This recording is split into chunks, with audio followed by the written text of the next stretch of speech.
More heated debates are expected in Congress as the militant women's party list group Gabriela continues to push for the passage of the divorce bill. Stephanie Onquico tells us more in the second part of her report, In Depth.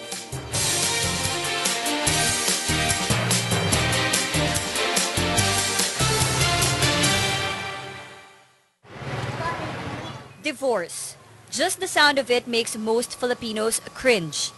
This is why it is no surprise that when Gabriela Party List filed the bill in the House of Representatives in 2005, it didn't see the light of day. The bill was refiled in August 2010, and in June 1, 2011, the divorce bill was tackled in committee deliberations. Gabriela considers this a major breakthrough. Ang committee hearing is a venue para talaga rin maiingay sa publiko itong issue na ito, na tingin namin ay very legitimate. Gabriela Party List Representative Emmy De Jesus says they are pushing for the bill because they want couples in failed marriages to have another remedy in order to protect their human rights.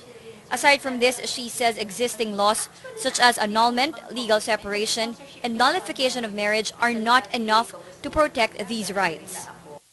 De Jesus adds a divorce is being introduced in the Philippines because they are confident it will be used responsibly by Filipinos. Under the bill, a couple may file for divorce if the petitioner has been separated from his or her spouse for 5 years, or if the petitioner has been legally separated from his or her spouse for 2 years and reconciliation is deemed impossible. Aside from this, the petitioner may also file for divorce if the grounds for legal separation, such as physical violence, drug addiction, and infidelity, caused the failure of the marriage. In addition, divorce may be filed if one or both of the spouses are psychologically incapacitated or if they suffer from irreconcilable differences. For Joy Murillo, who has been separated from his wife for more than 10 years now, divorce is the only way to go for him to remarry his current girlfriend. Pagod ako sa divorce bill. Pero depende. Kung ang gagastusin is parehas lang naman sa annulment, eh, hindi na ako, palagay ko hindi rin, parehas din. Pero kung...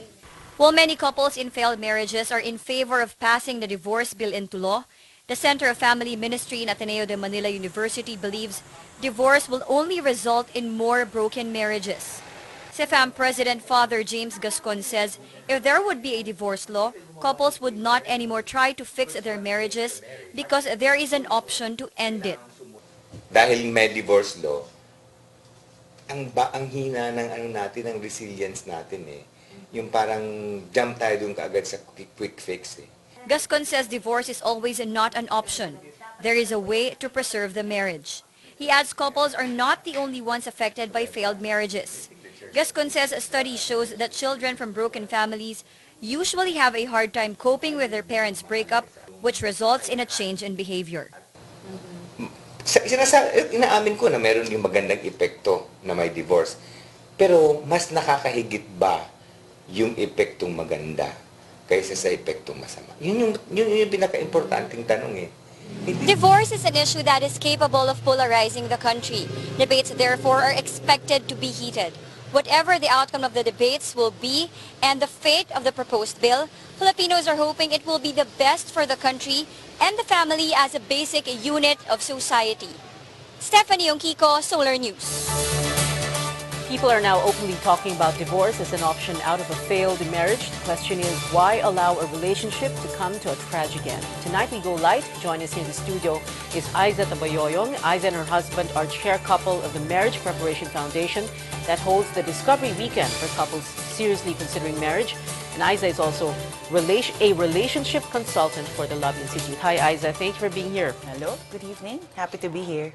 Aiza, what we're trying to do here is give people information that they can use. So let's go beyond divorce and talk about marriage preparation, because that is what you and Randall, your husband, chair. No? So marriage preparation as an alternative. An alternative to divorce, right? Because we believe that just like any vocation, any profession, or any state of life, we have courses and we've had preparations for that. Unfortunately, this lifetime role of being a husband or a wife, we don't have enough preparation. So what we are trying to provide in Discovery Weekend or Marriage Preparation Foundation is that venue to learn more on the seriousness and to prepare in becoming a spouse, in becoming a lifetime committed spouse in a married state. Part of this marriage preparation, Isa, is also, I understand, trying to discern Yes. if you are meant for each other, Yes. right? So it's not only preparing them, it's making them rethink and really discern, making them realize how compatible they are in getting married. You know, as we are growing up, we have different stories and we bring that to the marriage. And in Discovery Weekend, we try to make the couples realize what values, what habits, and what attitudes they will bring into the marriage. Because as couples, when you're boyfriend girlfriend, kasi you like, our love can conquer all, and we can, you know, we can surpass any problem. But they don't know the reality of it. When you are already in the marriage state, there are a lot of issues, and sometimes that love that was supposed to conquer all, everything before you got married, is not enough. So we really advocate that couples should have as much preparation as they can. You know, in Discovery Weekend, it's just 2 days or 2.5 days. But if you can do more, spiritual preparation, we advocate annual emotional or spiritual spa for each couple because of all the stresses that we have every day. We tend to bring it out on each other. So as much preparation as possible. Etong Discovery Weekend, that weekend where all these couples, and hindi lang ito young couples, ano, Isa? I understand the ages of the couples that attend this, medyo pataas ng pataas, ano? Patanda yung mga it's couples. been, we've had it for more than almost 3 decades already, to be exact. So, in the beginning, we've had younger couples, no, 20 to 25.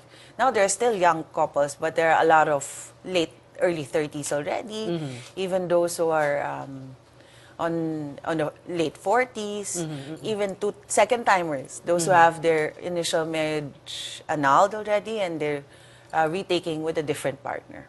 Okay. What else happens in the Discovery Weekend, and in not just the weekend itself, no, but in all these marriage preparation that you talk about, that helps people avoid a messy either divorce or hindi pa naman annulment in the future? Kasi, you know, people might be thinking right now, medyo it's a big jump from marriage preparation to divorce. You know, can you connect the two? Because we believe that preparing couples is so much better than having a remedy when it does fail. So don't look at the failing aspect already, but go into it with an attitude to succeed. So what we do is we equip the couples with dialogue skills, we give them measuring mechanisms like the marriage expectation inventory, wherein they measure their different sets of values about money, about sex, about in-laws, about communication, about children, anything, to see that they're getting into it on the same page. And then some other marriage preparation, they talk about genogram or the family of origin, some patterns and habits that happen in your family of origin that you might be bringing in and the other person is not ready, aware, or prepared. So that opens their eyes and see if they're really meant for each other. We always say that in Discovery Weekend, there's 3 successes. One is they decide to push through with their marriage because they confirm their compatibility. Second, they realize there are a lot of differences that they need to iron out first, and so they postpone the wedding. Or 3 is they decide they're really not meant for each other, they're too different, and they decide to break up. So, and the third reason is usually what people hear about, no? And then parang they get parang nato-traumatize, parang naku, yung Discovery Weekend yan, magsisplit kami ng boyfriend or ng girlfriend ko, parang medyo merong ang ganun daw reputation. But just to set it straight, that's not the whole objective of Discovery Weekend. If it does happen, then maybe it's meant to be. Again, better before the wedding. Better before the wedding than after. Than go through the process of annulment or divorce. But to date, I think we're about 5-10% breakup statistics. Okay, I wish we could go on and on, but we don't have much time. So my last question, Isa, is yung Discovery Weekend, merong parang slogan or motto, no? Prepare for your marriage and not Yes. just your wedding. Yes. Why is that so important? Because, well, I'm also active in the wedding industry, and I know how much time and money is spent on the wedding preparation. And I urge every couple out there, please prepare for your marriage, not just for your wedding. And if you are interested to attend the Discovery Weekend, it happens every first weekend of the month, Friday to Sunday, and Or you may sometimes second weekend. or except August, because we tend to look at the traffic in Because of the what? Upcat. Upcat. Okay. Okay, and our telephone number, if you want to contact our secretariat, it's at 426-1271. Our office is in Cefam inside Ateneo, but the seminar itself is held in OMI. Okay, prepare for your marriage, not just your wedding. Not just and for your who knows, wedding. Maybe you won't have to deal with annulment or divorce Right, later on. it's a more Okay, yeah. wiser investment. All right. Thank you very much, Aiza Tabayoyong of the Marriage Preparation Foundation. Thank you, Aiza.